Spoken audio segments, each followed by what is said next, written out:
Hello and welcome to Mindscapes, a series of conversations with men and women whose work, visions and ideas defined contemporary India. My guest this evening is a talented artist, a sculptor, whose artistic vision offers penetrating insights into contemporary life and society. His work has been exhibited at museums around the world. I'm delighted to welcome Radhakrishnan, better known as Radha. Radha, tell us, why are you a sculptor?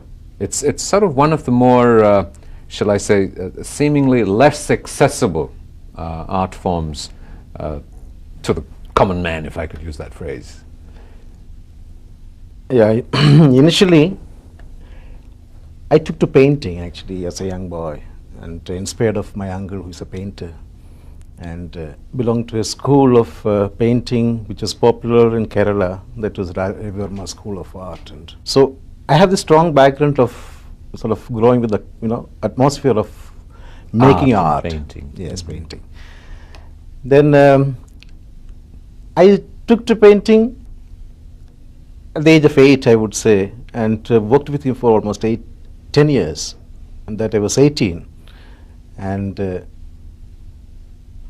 I somehow realized the limitations. I mean, you get to know what it can really take me to. So I understand that this is not the place, and this is not the kind of criteria that you are looking with in terms of your work. And so I had to choose to get out of Kerala, and knew, and of course by reading about Ram Kinkar in Shantiniketan, and Shantiniketan, the Tagore and the institution, definitely it's an ideal situation for an art student or an artist. So reached there you had to work on paintings, sculptures and lithographs and craft materials or whatever. Then you had to decide to be a sculptor, for the reason that it was Ram Kinkar, Professor Sharbir Roy Chaudhary, who really understood the kind of works that I have done initially there as a student. And I also could realize by working first time with materials like clay or plaster of Paris or whatever, that my temperament really permits me to be a sculptor than a painter. So when you say temperament, what do you mean? What aspect of your personality, your inclination, your sensibility nudges you towards being a sculptor? Temperament in the sense that you want to have the result. And also I remember that carving a stone and not having any idea in mind, but just still chiseling it off and get to the form which is hidden inside, and the kind of speed that I had developed to get it out. Now, is the form hidden in the stone, or is it sort of hidden inside yourself? Somehow. Yeah, you are right. Because when you say the stone, the medium means it's very much the moment that happens from within.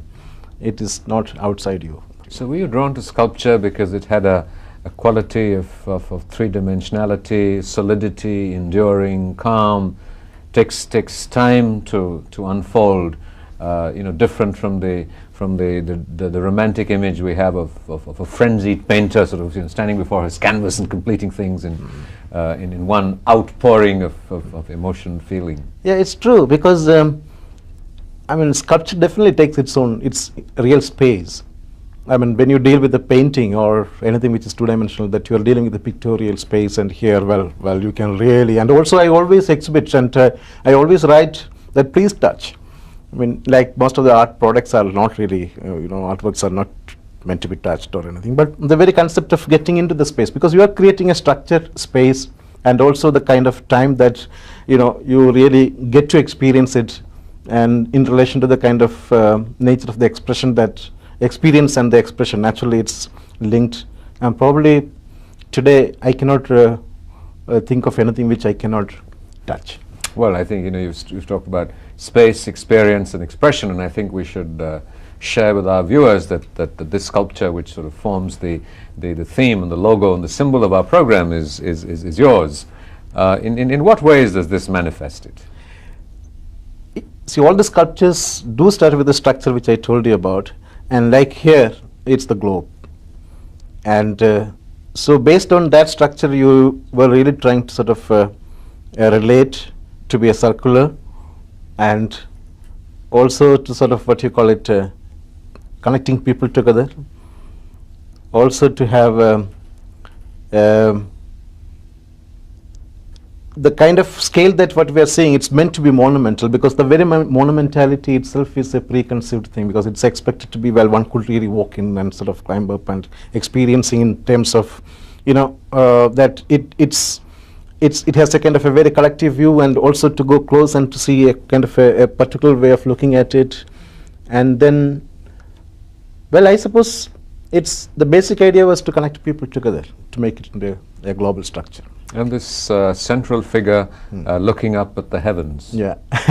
Is this an agony or an ecstasy? Yeah, this is, see, I really feel, I mean, most of the pieces, it's, I'm described by, I mean, many also with their way of looking at my sculptures, that there is a celebration of a joy in the whole exercise. But, like some of the sculptures where you can see the figures are very precariously placed, but still, even within that, which is also a reflection of the, the social problems, and even within that, still there's a music being played. Do you feel resentful that you have to sometimes, or people like me ask you questions to explain your sculpture? Shouldn't it just speak for itself?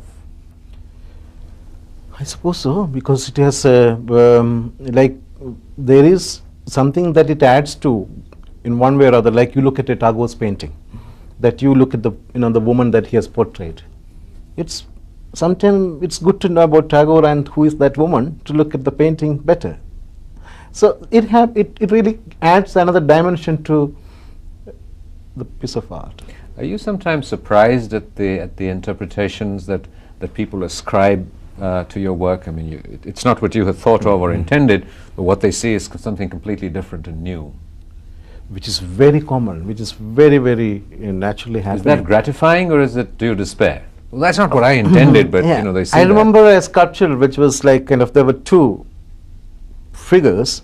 One was having a spear in the hand and like kind of and stopping herself. Nobody else is stopping her. So the posture was kept like that, and then she had this the weapon in her hand, and somebody really written about it that it's a javelin thrower. And I really had the title, which was a kind goddess, the figure who really stops herself from using it. And the kind of interpretation that really leads to to much more confusions, and it has nothing to do with the artist sometimes, what they really think, and did you feel good about it, or did you feel despairing that gosh, I was trying to do this and this person sees something different? But most of the cases you ignore, and if I get to see them, then I would really explain it with a good smile, and I don't really get into, because I can understand that sculpture is a medium. I mean, you need to have certain kind of a sensibility to really get to the spirit of it. And of course, one expects in a country like India, where there's a great tradition of, I would say the greatest tradition of sculptures, with the temple sculptures and all, to really get to know the core of what it is all about. But we lost that because we don't have many sculptures kept outside. We have more statues recent times. So how one get exposed to sort of, or how to develop a way of looking at things. So, well, it takes its own time. It's happening slowly here. But our sort of historically, our sort of traditions of art have been imitative, both in painting and sculpture, and your work is sort of obviously is diverging from that. What sense of roots do you feel in the Indian heritage in your work? I don't mean thematically, but in the forms and the structures. I feel very strongly about the links between the traditional sculptures of the country, or whether it is in Indian but of course, since I am very familiar with the Indian traditional sculptures, and like I really have, you can see even in this small maquette which we have here, that the kind of elongation that I have used, the kind of distortions in terms of in relation to the kind of ideal reality that most of the temple sculptures do have. Like I studied a lot of Amaravati sculptures for the sake for developing my language. I look at temple sites and their sculptures, and that inspires me a lot. You know, it's been said of you that the thematic inspiration for your work is very Indian. Yeah. But the lines and forms are, I think, you know, to quote a critic, a pakka Western. Yeah. Would you accept that? Yes. The sculptures, because what we studied is Indian. We studied Western art, even the Indian art colleges. Of course, I would also say that anything which is contemporary is not Western. We have contemporary Indian art. Of course, with the development, with the understanding that what happened in relation to the art developments and the movements, we are very much aware of that. With sort of increasing globalization and travel and a shrinking world, in what ways do you think that is impacting art? Yeah, I would really think in terms of, because since I work with the human, the sensibilities which are definitely commonly shared, and also so many people also could really realize, like when I had my last exhibition in Paris in '93, people could relate that, oh, well, this is not a French artist, but well, he could be somewhere from Asia. There are certain kind of establishment. Even in my absence, some people really talked about it and written about it and things like that. But what are the elements of this sort of Indian, Asian sensibility in contemporary sculpture? And what sort of makes it look or feel that it's Asian? See, in terms of contemporary Indian sculpture, it starts definitely with Ram Kinkar, who was my teacher for years in Shantiniketan, and I don't know whether before that there was anything which was contemporary or whether it was anything Indian, or like when D.P. Roy Choudhury, we have this big sculpture which is there in this Dundee March, or the Triumph of Labour, which is kept in the Marina Beach or wherever. So there you could really see the Western copy by an Indian master. They never went for that innovative with the understanding about the Indian tradition or anything as such. But I think Ram Kinkar really did the change. In what ways? You could see him with the kind of subjects chosen, also with the kind of establishing the kind of structure which is absolutely non-academic in relation to the Western context. Also, the kind of anatomy which he had expressed, which was very independent of the sculpture, not in relation to the existing, reality of the human beings. So, I would really say that he established a language independent of sculpture, not in relation to the kind of the model that you look at. You have the Santal family, the harvester, the very famous. That there you can see the structure, very much, with a very concrete existence with the root from the base, and then the kind of forms that he has definitely developed from the Indian traditional forms. So it was a mixture of the two. The techniques are definitely Western, that he worked on bronze. Most of these techniques are really, even though bronze is a traditional material, the techniques are different today what we are practicing. In what ways are the techniques different now in working with bronze? We do the bronze sculptures today with the understanding, with the kind of techniques which are practiced in West. Because you take Chola bronze or Nataraja bronzes, which are very, very popular here. And there, the whole attitude was that they had a kind of a structure initially made in clay, and on the top they worked with wax or any other material which you can take it out by firing or whatever.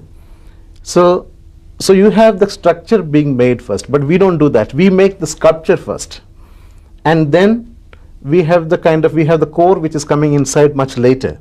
So the whole technique is that we see the whole sculpture either done in clay and then transferring into plaster of Paris and to the beeswax and then bronze. But there it's only two stage, from directly with the wax, and the core is initially started with, and then when they pour the bronze into that, you have the core still staying within the sculpture. So when you're working in terms of sort of relationship to your material, so you're not really getting a sort of a tactile relationship with bronze. It's still sort of being visualized as to what it would look in bronze. And so your relationship is really with wax or with clay. Yeah, that's right. And that's what you That's the most original work when we do. Like this sculpture, also because you are really thinking of what you call it, you are visualizing it, that it is possible that it is to be casted in bronze, because this piece cannot stand in any other material.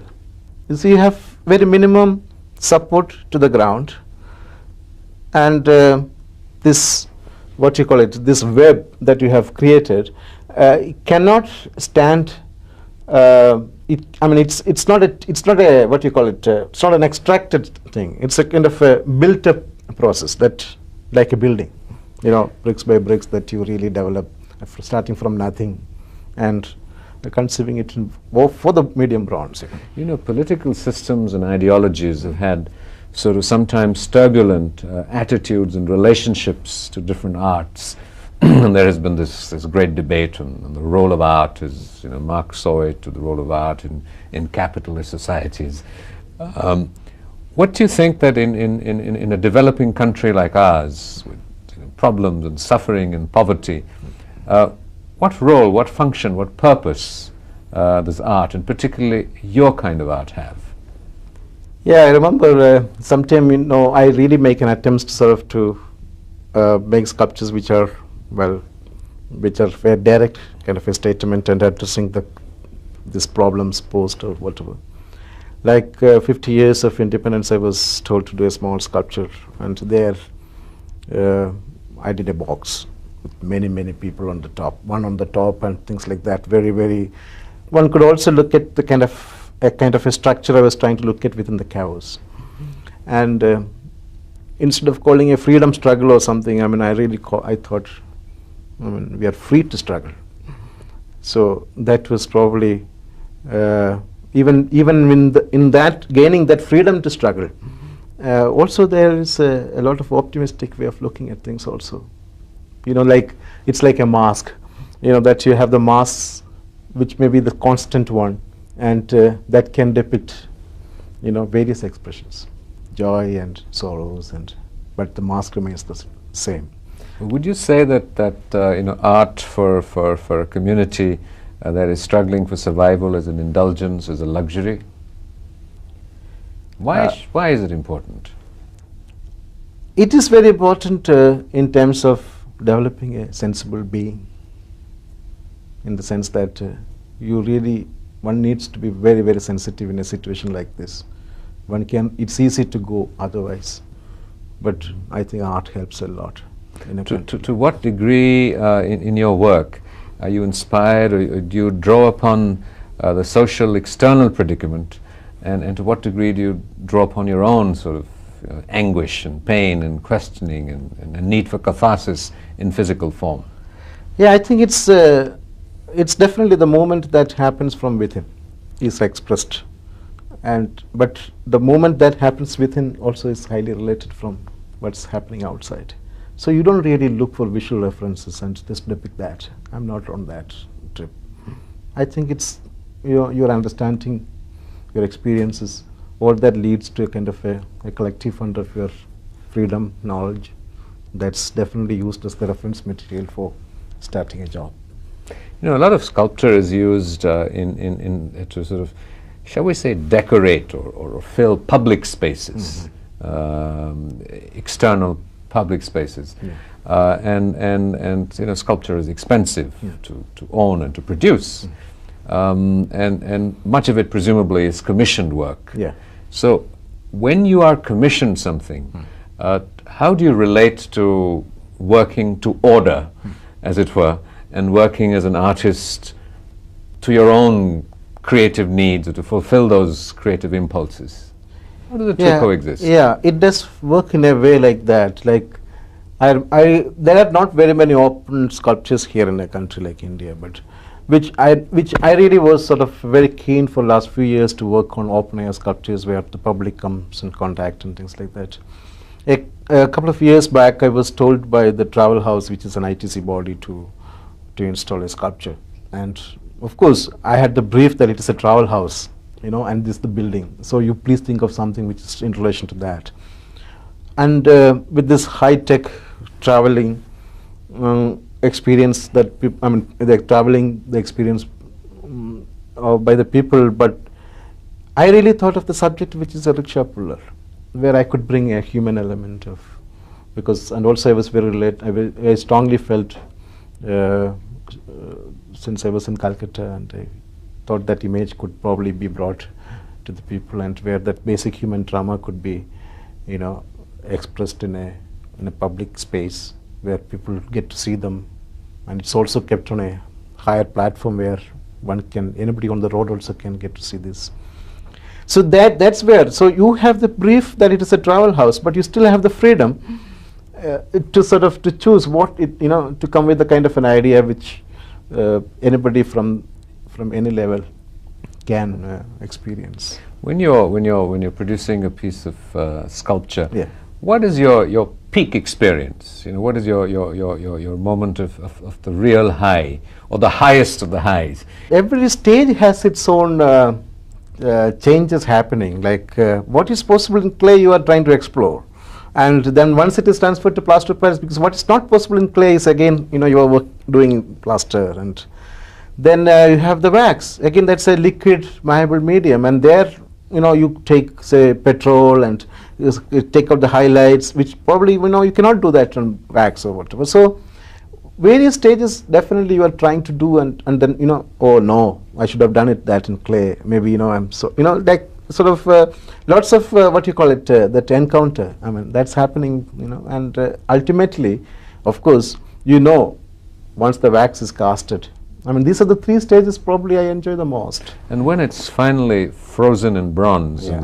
in a huge exterior sculpture, and you look at it, do you sometimes feel that maybe I should have done that a little differently? It's too late, but it's frozen. I normally don't look back. I really go and do another piece, and that's what it is easy for me. No, there are problems, but that is there because nothing is complete. Because you really feel that it's a very frustrating feeling that you have done something which, according to your, according to what you knew about, it never happens. So I think it's a kind of, okay, now it's next, I don't normally see, I am not very particular about where it is going to be kept. Because like in France, I have been working for so many years, that's the same park. So I mean, more than 25 sculptures are installed in the same place. I mean, the site doesn't matter to me much, because I think the sculpture, and wherever it is placed, it finds its own roots, it grows there, and it has its strength. So I think the sculpture is completed within my studio. Mm-hmm. Yeah. And when is the sculpture born for you? When the commission comes, when life's moment happens, or no, I don't do commission jobs. Uh-huh. I do mostly like in the kind of the way I was working with the person in France, that anything I do, even he himself gets a shock when he opens the box. So he doesn't know what he's getting. So I think the kind of clients that I really had were very cooperative in relation to, or where they were prepared to sort of to get the shock at the last moment, that they don't really sit on my shoulder and dictate this is what, there's no briefing as such, because I do my creative work, finds a place, somewhere or anywhere. So when do you know what you're making? It's an ongoing process of sculpting. Unfolding. Yeah, of course I don't know whether I have started making sculptures. It is like, it's so interrelated with one to another and conceptually related. You cannot just make a kind of a statement which you make today and next day. It's so different and contradicting. So it has an ongoing structural link, complementary in terms of its approach. But it, at the same time, maybe after a decade when you look back, oh, well, I mean, so many changes that it has happened, but it's not really so always so conscious. Where do you see yourself as an artist and as a sculptor in the contemporary Indian art context? I was talking to you about the kind of concepts that Ramkinkar started and he developed, and I really see that I could take, at least I wanted to take it further, and I could really understand the strength of his pieces, the greatness of his sculptures. Working so many years, because initially when you go as a student to a master, you know that he's a great master, but you don't know what makes him great, what makes his pieces so strong. So, I think that realization probably is happening and happened, and then you work in a direction which is possible further. You're an increasingly applauded, recognized, appreciated sculptor. What do you think are the factors, the qualities that make your work significant, special, and strong, and intense? I think that the structure of the sculpture and the structure of the human, the structure of the thought process, structure of the life process, all that is probably sort of put together into a sculpture, because you don't start with the contours, you start with the very inherent structure, which really takes to relate with people, and I suppose that's one of the way I really do it, and if it contributes to any kind of an appreciation, or it leads to any appreciation, I would really say yes, it's happening. Well, Radha, thank you very much. That's been a great pleasure. Thank you so much. Thank you indeed. Thank you, Rajiv.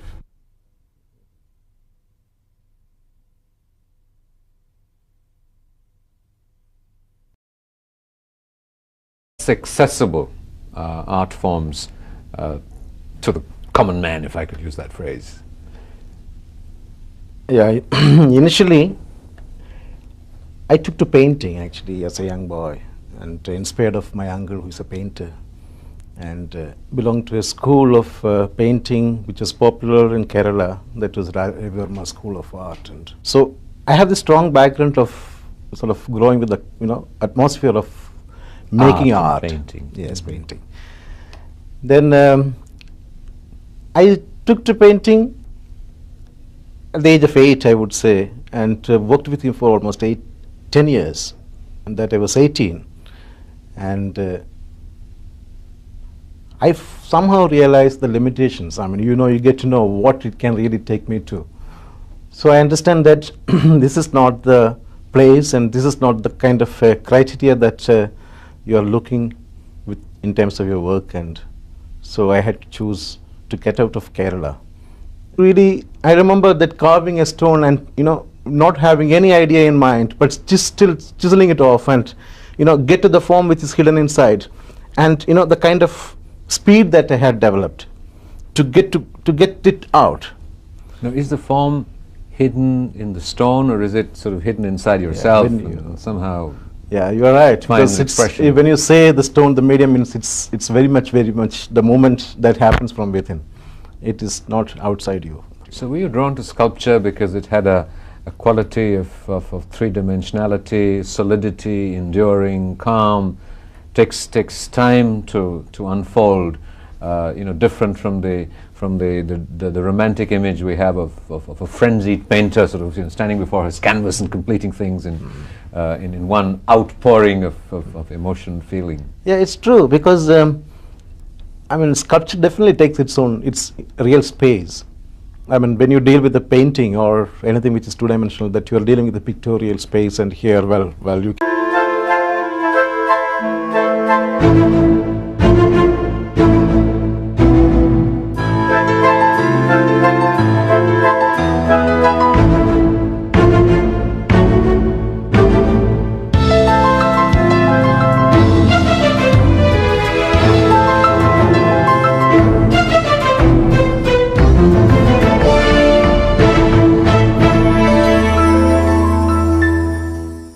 Hello and welcome to Mindscapes, a series of conversations with men and women whose work, visions and ideas defined contemporary India.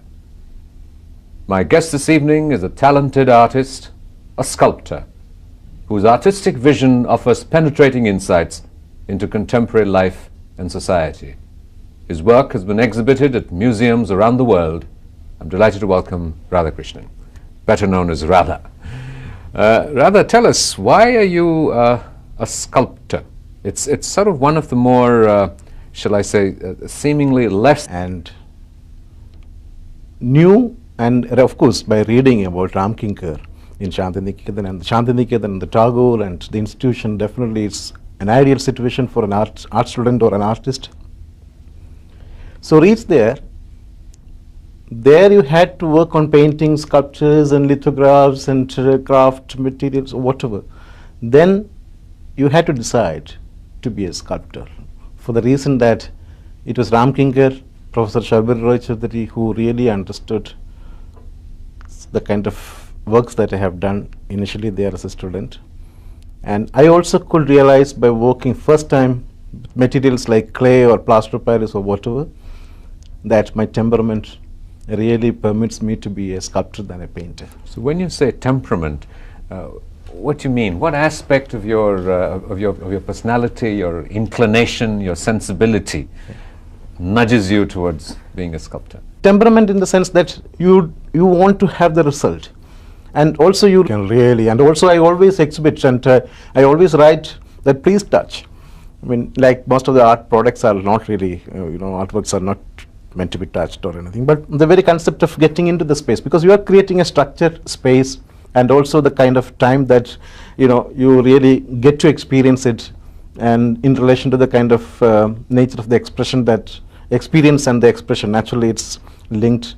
And probably today I cannot think of anything which I cannot touch. Well, I think you've talked about space, experience and expression, and I think we should share with our viewers that this sculpture, which sort of forms the theme and the logo and the symbol of our program, is yours.